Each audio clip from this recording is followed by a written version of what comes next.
Un saludo a todas y todos. La intención de este espacio es compartir la integración del avance del marco teórico que pues integra la teoría educativa, el análisis conceptual y el análisis referencial o estado del arte en lo que va de esta fase inicial de la investigación educativa. En ese sentido, lo que se pretende es hacer una revisión sobre el lenguaje y la comunicación como pilares fundamentales del proceso educativo y no solo como herramientas de transmisión del conocimiento. Esto hace parte de esa construcción de realidades y de relaciones. En todo caso, hay contextos escolares donde estas dinámicas pueden generar injusticias discursivas, especialmente contextos donde se evidencia alta vulnerabilidad o procesos estructurales de pobreza, de marginación, etcétera. Y lo que provoca esto es una limitación en la participación y el reconocimiento de algunas voces. Este marco teórico pues busca establecer esa base conceptual rigurosa para analizar esas dinámicas comunicativas, especialmente en la institución educativa distrital de Estonac, que es una institución femenina, y va a permitir identificar cómo se manifiestan esas desigualdades en el aula para proponer caminos hacia una educación más equitativa y más justa.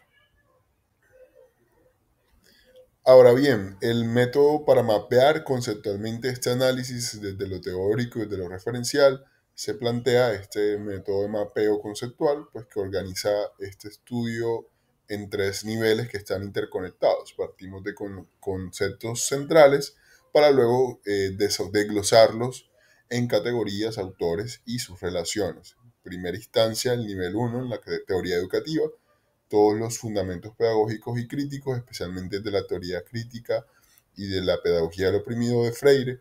En el nivel 2 el análisis conceptual para definir y categorizar los términos claves como injusticia discursiva y actos de habla.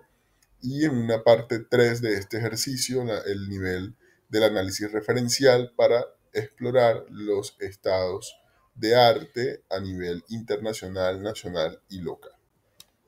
En primera instancia, para ese análisis conceptual, entonces se parte de la teoría educativa, desde el fundamento pedagógico que se entiende para una educación transformadora. En este caso, la investigación se enmarca en esa perspectiva crítica de la educación que está buscando no solo una comprensión, sino también la transformación de las realidades de opresión en el aula. Entonces, la investigación ofrece, especialmente en este nivel doctoral, no solo un ejercicio de comprensión, sino un ejercicio de transformación.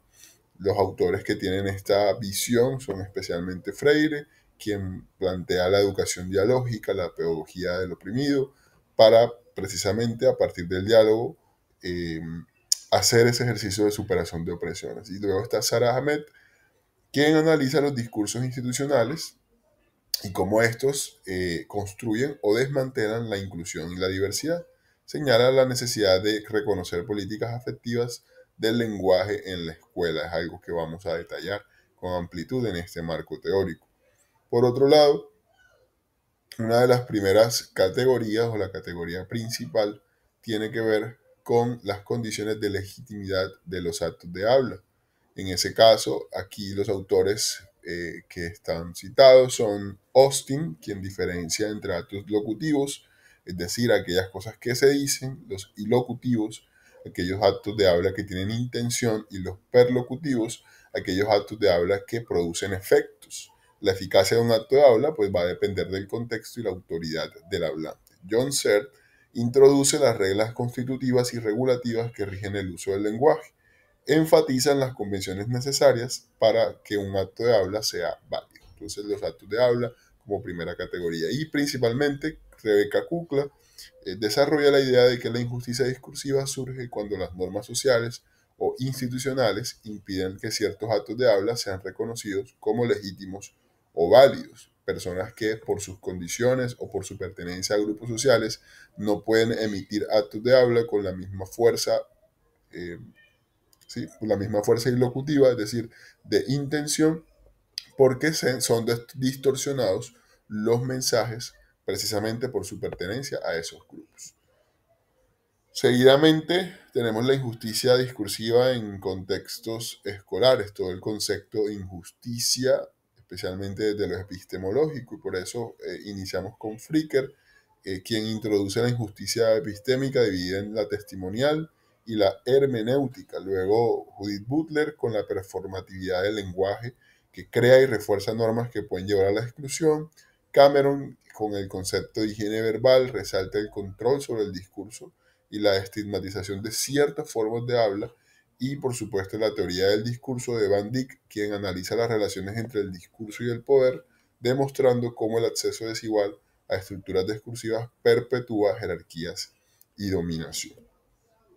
En ese sentido, desde esa perspectiva del análisis teórico, pasamos al el estado del arte, que pues, es una revisión de la literatura global y local que revela unas contribuciones existentes que van a plantear también unas lagunas de la investigación, especialmente con esta novedad de la injusticia discursiva en el ámbito educativo. Por un lado, en lo internacional, estudios como los de Estipo sobre violencia epistémica en el feminismo y Kukla sobre las barreras de reconocimiento de actos de habla son fundamentales para conceptualizar el concepto de injusticia. Desde lo nacional, en Colombia, hay investigaciones como las de París Zorro sobre injusticias hermenéuticas en las mujeres trans y Bernal Ríos sobre sesgos en currículos universitarios señalan la relevancia de la problemática en Colombia. Y desde lo local, en Barranquilla, los análisis sociolingüísticos de Vázquez Cantillo, que ofrecen un contexto sobre las dinámicas lingüísticas de la región Caribe. Sin embargo, desde el estado del arte existe una laguna, un fuerte vacío conceptual con relación a la aplicación de las injusticias discursivas en el contexto educativo. Hay amplitud de ejercicios investigativos, pero con relación a lo educativo, pues todavía enfrentamos ese vacío. Se puede concluir entonces que este primer avance del marco teórico sienta bases sólidas para la investigación, integra los pilares de la teoría educativa, la conceptualización para el asunto teórico y el estado del arte para proveer entonces esa base sólida que nos va a permitir analizar las dinámicas discursivas de la escuela. Y esperamos que este ejercicio de investigación pues plantee esas rutas de acción pedagógica de transformación, como se ha dicho inicialmente. Se pueden evidenciar en la continuación las referencias que sostienen este ejercicio del marco teórico y del estado del arte. Muchas gracias a todas y todos.